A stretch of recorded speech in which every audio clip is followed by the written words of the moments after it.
Salve, camaradas! Agora vamos fazer mais um react. A gente demorou um tempinho aí, ficou um tempinho sem gravar. A gente queria ter lançado esse react antes, né? Porque já tem algumas semanas que teve esse evento na Casa do Saber, o qual a gente está fazendo o react.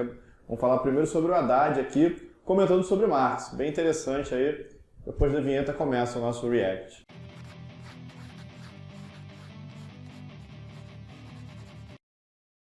Antes da gente assistir para o nosso reagindo aqui, não se esqueça de se inscrever no canal, curtir e compartilhar.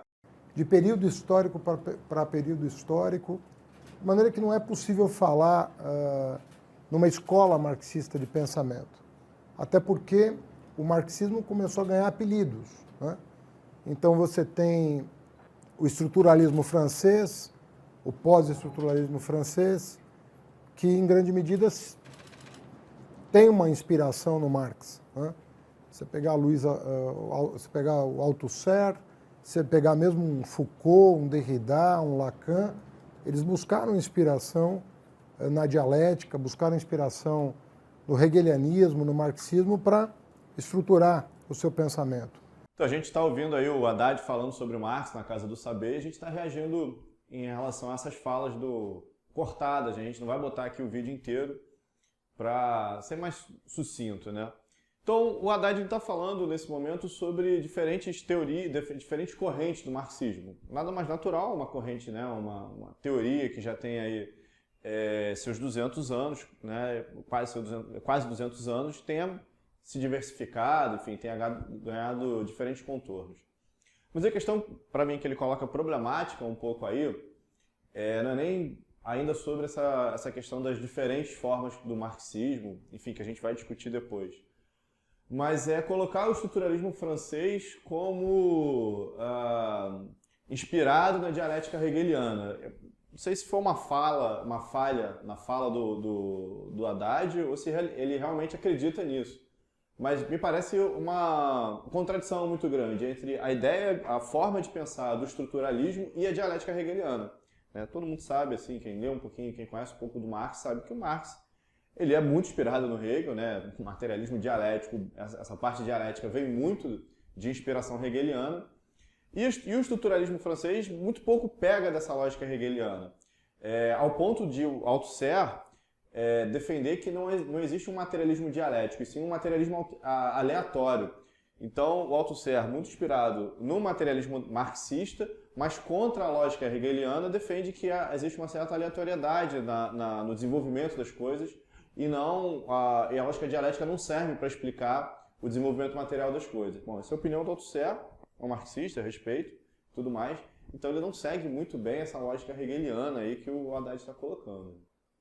A escola de Frankfurt, em grande medida, né, Adorno, Horkheimer, Marcuse, são herdeiros de uma certa tradição marxista.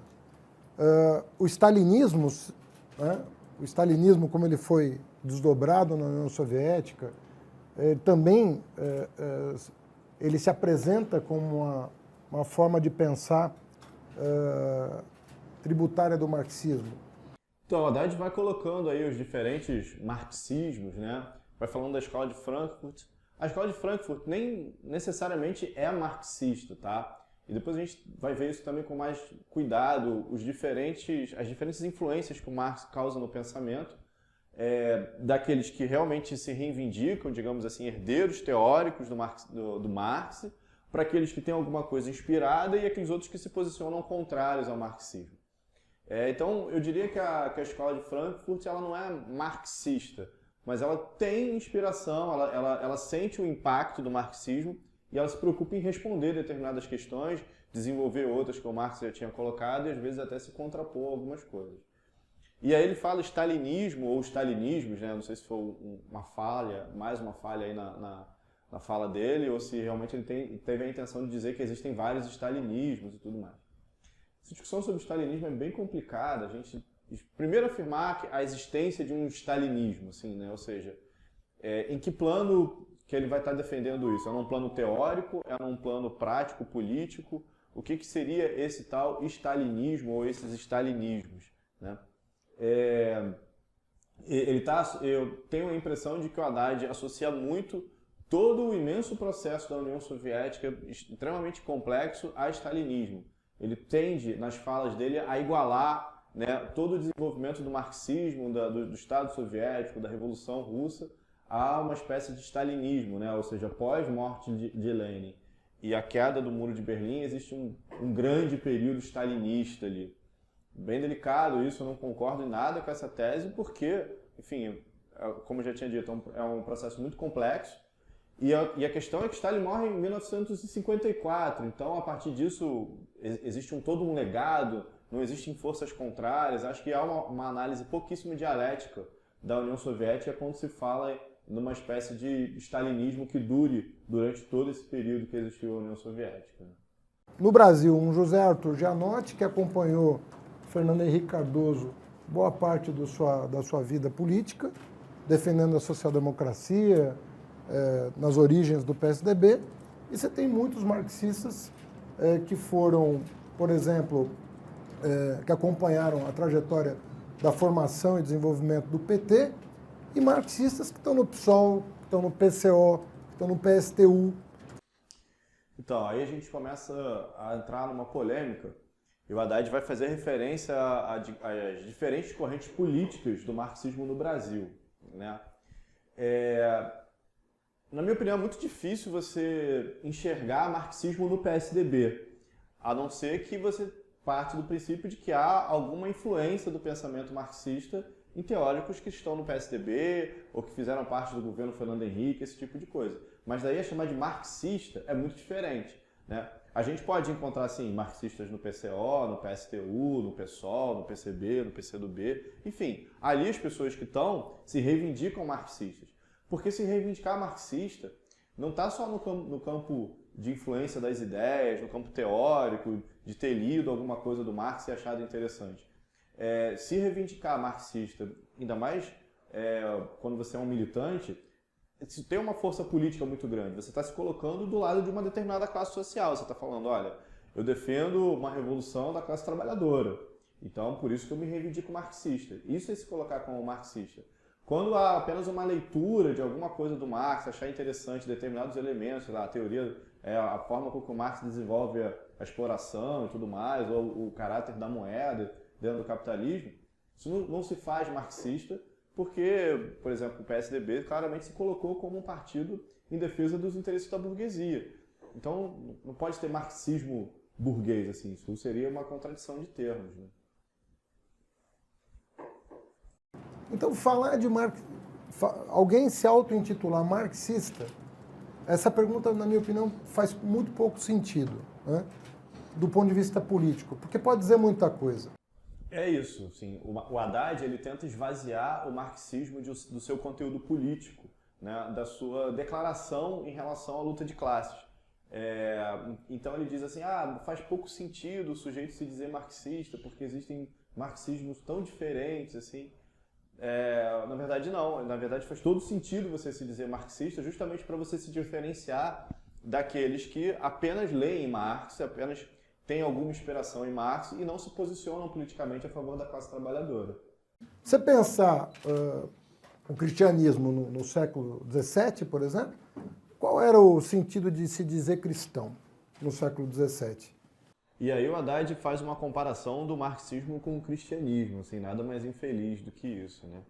O marxismo é uma teoria que tenta explicar a sociedade, tenta explicar o que é a vida do ser humano dentro das suas questões históricas, né? Enfim, comparado a uma religião, né? Então, assim, é muito diferente uma coisa da outra. Assim, o Marx ele tentou fazer ciência e o cristianismo é uma religião.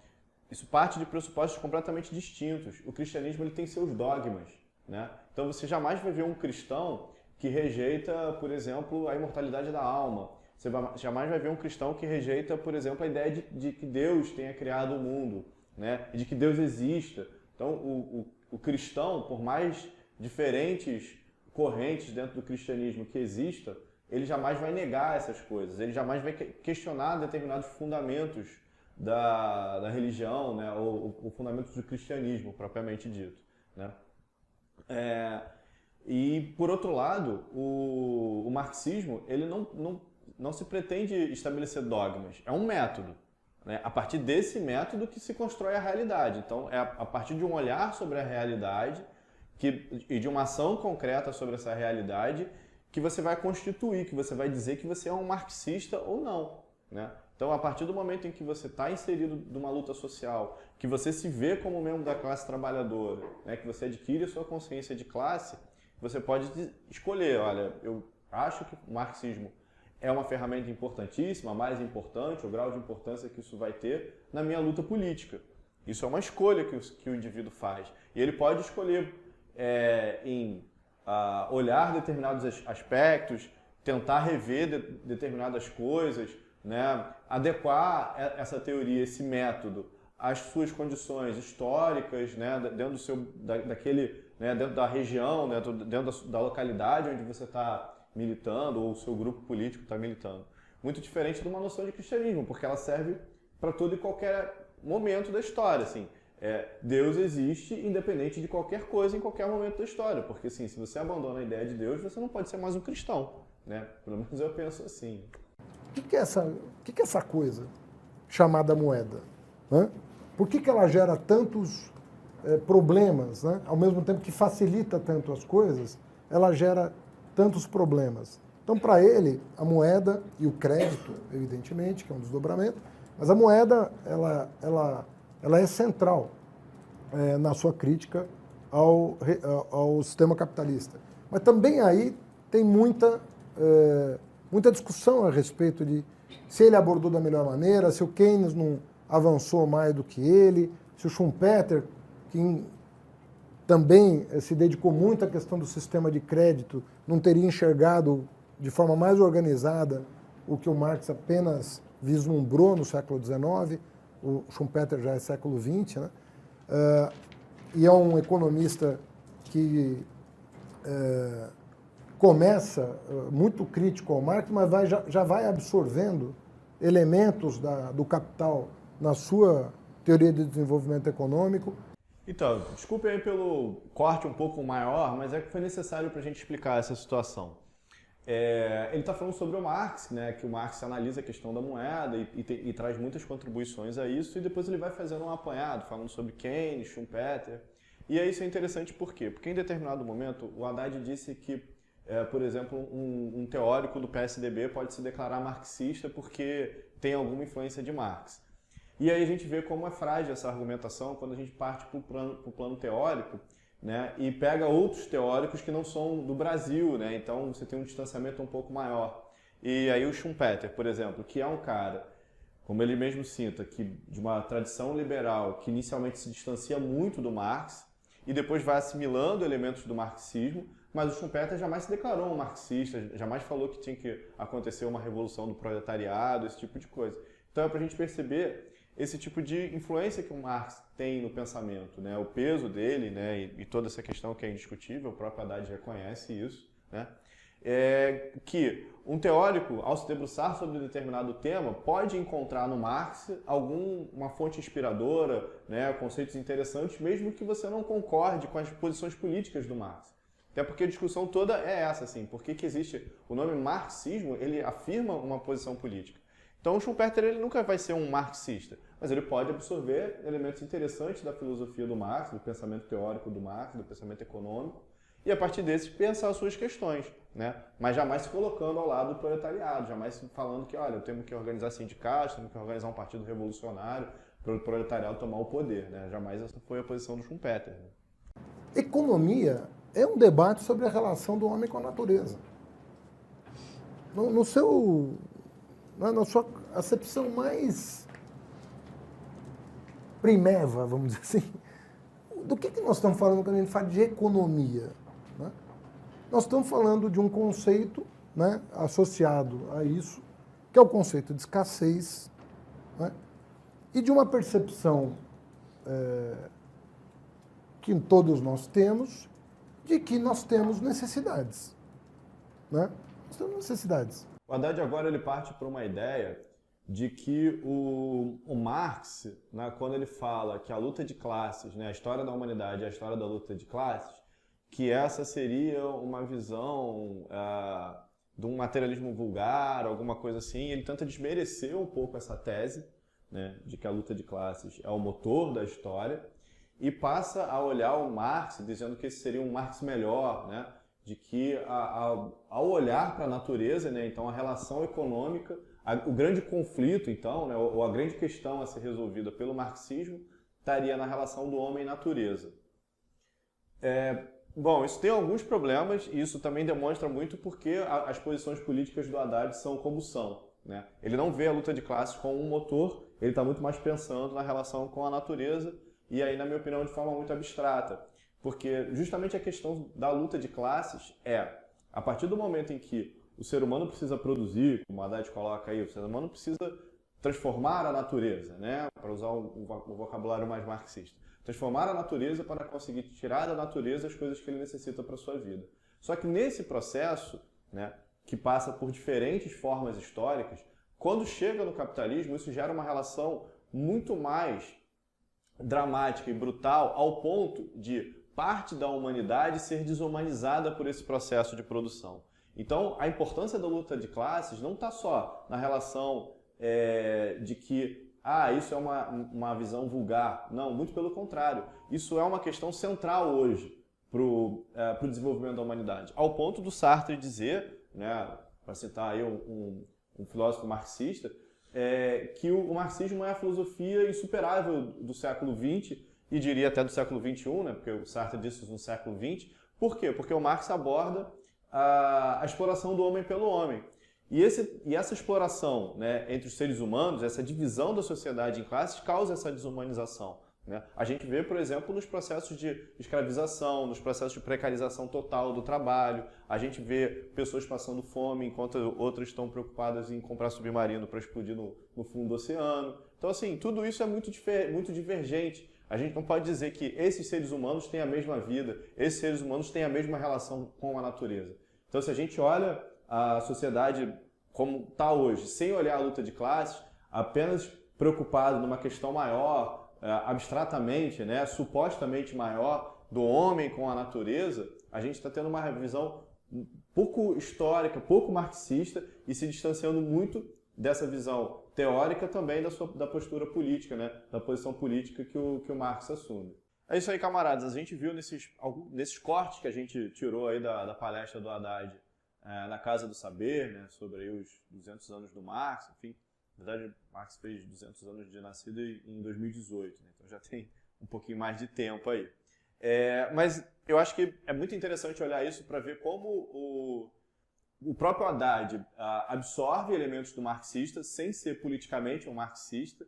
Ele tenta também desmerecer um pouco isso e a gente com isso consegue entender muito por que ele tem determinadas concepções políticas, por que isso, a forma de agir, né, está muito ligado também a essa teoria, ou seja, a gente vê também um exemplo belo de praxis aí, né? A teoria que o Haddad está defendendo, a forma com que ele argumenta, tem uma implicação direta na forma com que ele vai pensar a política, né? Então é isso, camaradas. Não se esqueça aí também de ver, compartilhar e comentar também, né? Muito importante os comentários aqui para a gente saber interagir mais e saber como é que vocês estão pensando, como é que vocês estão lidando aí, também oferecendo sugestões para a gente. Valeu, camaradas, até a próxima!